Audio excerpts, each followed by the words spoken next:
عمران سرور صاحب، پوتے کی وراثت کے متعلق لوگوں میں بڑی غلط فہمی پائی جاتی ہے اور وہ کیوں محروم کیا جاتا ہے، وضاحت فرما دی جائے۔ اگر عینی اور اللاتی دونوں بھائیوں ہوں تو کیا وہ برابر تقسیم کریں گے؟ عینی اور اللاتی کے درمیان کوئی فرق نہیں ہے، برابر برابر معاملہ ہوگا، وہ بالکل ایٹ پار ہے۔ البتہ پوتا یتیم، میں نے آپ سے عرض کیا تھا نا کہ اس میں قاعدہ ہے، ایک دائرہ ہے، اس دائرے کے اندر اگر کوئی موجود نہیں ہے تو سیکنڈ دائرے میں وراثت جائے گی۔ اگر تو کوئی بیٹا نہیں ہے، ایک شخص فوت ہوا ہے، اس کے 5 بیٹے تھے، 5 بیٹے جو ہیں وہ اس کی زندگی میں فوت ہو گئے، البتہ بیٹوں کی اولادیں ہیں، تو اب تو پوتے جو ہیں وارث ہو جائیں گے، اس لیے کہ پہلا دائرہ بالکل ختم ہو گیا ہے۔ لیکن پہلے دائرے میں ایک بیٹا بھی موجود ہے تو پھر وہ یتیم پوتا جو ہے، جو بیٹا فوت ہو گیا، اس کی اولاد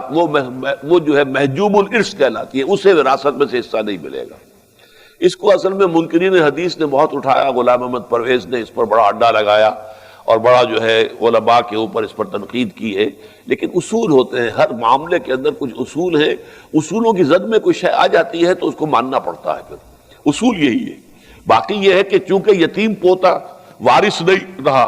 تہائی کی حد تک اس کی وصیت کی جا سکتی ہے۔ فوت ہونے والا دادا وہ اپنے یتیم پوتے کے لیے یا یتیم پوتوں کے لیے تہائی کی حد تک وصیت کر سکتا ہے یا اپنی زندگی میں ہبہ کر سکتا ہے۔ مطلب یہ کہ کمپنسیٹ کرنے کے تو بے شمار ہیں، ہبہ جو ہے وہ کر سکتا ہے کہ میرا یہ جو ہے بیٹا فوت ہو گیا تھا، اس کی اولاد ہے، میں اتنا ہبہ کر رہا ہوں، اس کا اختیار اس کو حاصل ہے۔ لیکن جہاں تک وراثت کا تقسیم کا معاملہ ہے، اگر ایک بیٹا موجود ہے تو پھر پوتا جو ہے سیکنڈ لائن تک وہ وراثت منتقل نہیں ہوگی۔ باپ موجود ہے تو دادا پردادا کو وراثت منتقل نہیں ہوگی۔ ہو سکتا ہے کسی کی زندگی میں اس کا باپ تو فوت ہو جائے اور دادا جو ہے وہ موجود ہو تو ٹھیک ہے، باپ نہیں ہے، دادا ہے، دادا کو وراثت مل جائے گی۔ لیکن اپنی زندگی میں انسان چاہے، اصل میں یہ جو ملکیت کا تصور ہے اسلام میں، یہ اینک میری ملکیت ہے، میں جس کو چاہوں دے دوں، جب چاہوں فروخت کر دوں، جس کو چاہوں ہدیہ کر دوں، جو بھی چاہوں، یہ میری ملکیت ہے۔ اسی طریقے سے اپنی ملکیت اپنی زندگی میں انسان ہبہ کر سکتا ہے، لیکن اس کا قبضہ بھی دینا ہوگا۔ ہبہ تبھی مکمل ہوتا ہے جب باقبضہ ہو، اور یہ کہ اس میں یہ کہ وارث کو بھی ہو سکتا ہے، ایک بیٹے کو سارا کچھ آپ دے سکتے ہیں، قانوناً جائز ہوگا، اور اس کے اوپر دنیاوی عدالت جو ہے کوئی حرف نہیں اٹھا سکتی، کوئی اس کے اوپر جو ہے تنقید نہیں کر سکتی۔ لیکن اگر اس میں ناانصافی کی گئی ہے، اگر ناانصافی کا کوئی خاص سبب ہو، کوئی ایک بیٹا جو ہے وہ آوارہ ہے، بدقماش ہے،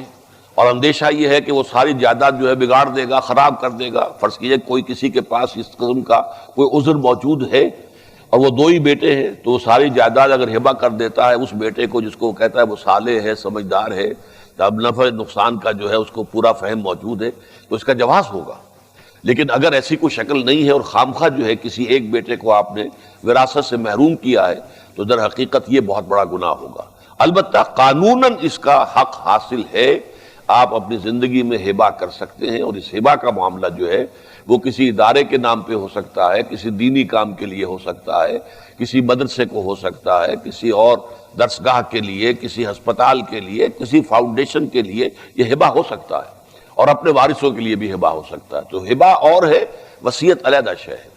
اور وراثت علیحدہ شے ہے۔ یہاں یہ کہ وراثت کا حق معین کیا گیا ہے، لیکن یہ کہ اسے لڑکے کے مقابلے میں آدھا رکھا گیا، اس کی وضاحت تو میں کر چکا ہوں۔ اور